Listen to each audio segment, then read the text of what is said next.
Yo, what's going on out there? It's Larry Jenkins, and today we're going to go with team number 27, the Orlando Magic.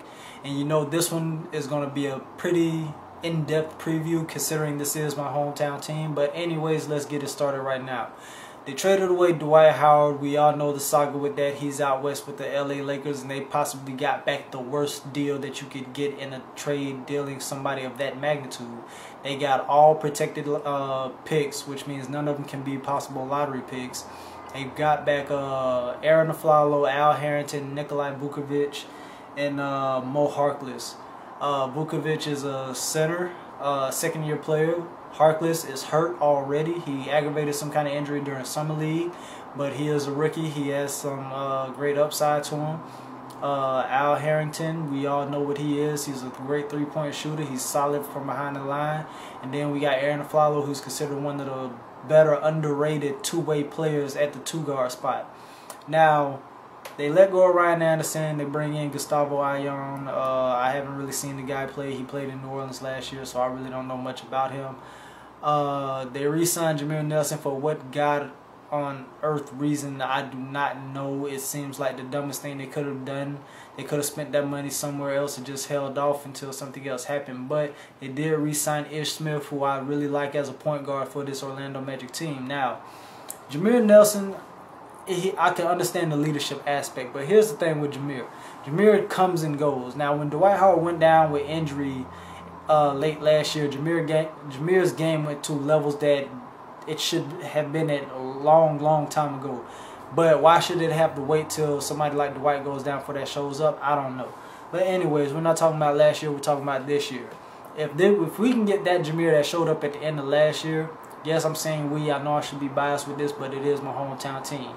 If they can get that Jameer Nelson to show up throughout the regular season, coupled with production from other guys on that team, they could be a pretty solid team. I don't see them making the playoffs, but I think they can be a solid team. Mo Harkless, like I said, the man has upside, but I think the key factor in all of this is going to be Aaron Aflalo. Aaron Aflalo is a solid player. He's one of the better defenders in the league, which we have been missing since we got rid of Courtney Lee. He's a solid scorer. He can shoot from three. He can create his own shot. He can attack the basket. The man is well athletic, and he's still young at only 25, 26 years old. We got him. He's going to be a very vital piece into the building puzzle that we have here in Orlando. But I will say this. I look for the Magic to make some moves during the regular season, because I don't think they're really content with the team that they have on the floor right now. We still got Big Baby Davis, who shocked me in the playoffs by the way that he played. Andrew Nicholson is considered to be the best low post scorer that they had in this previous draft that we picked up. I like what I seen out of him in the Summer League. Justin Harper looked really solid in the Summer League as well. But whether or not these guys get playing time remains to be seen. Jock Bond is the new head coach. He was in the Magic uniform months before. He spent the last 2 years under Greg Popovich, but this whole process that we have going on right now is basically following the Oklahoma City model. We're going to basically start from the ground up and start from scratch. The thing that a lot of people don't realize about the trade that they made is I think it sets them up better for the future than it does for right now, because as we all know, Turk's contract come off the books after this year because it's I believe partially guaranteed or something like that. I think they have a team option, what have you. Al Harrington is only a partially guaranteed contract if they cut him by X amount of time. They setting themselves up for the future, you know, try to get a big name free agent 2 years from now. But I do think that the Orlando Magic will be one of those bottom-dwelling teams. They have a good mix of solid veterans and good young talent.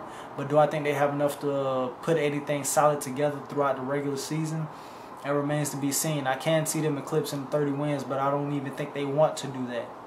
But giving players pride, we know those guys are going to go out there and compete. We know those guys are going to go out there and fight.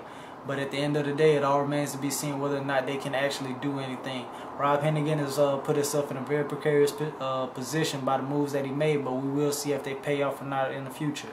So, with that being said, Orlando Magic are not making them playoff teams. They will be a lottery team. I don't see them getting past 30 wins. They could possibly reach that mark, but it's going to be a long season in Orlando. This is Larry Jenkins, team preview of the NBA. I'll holler at y'all. Peace.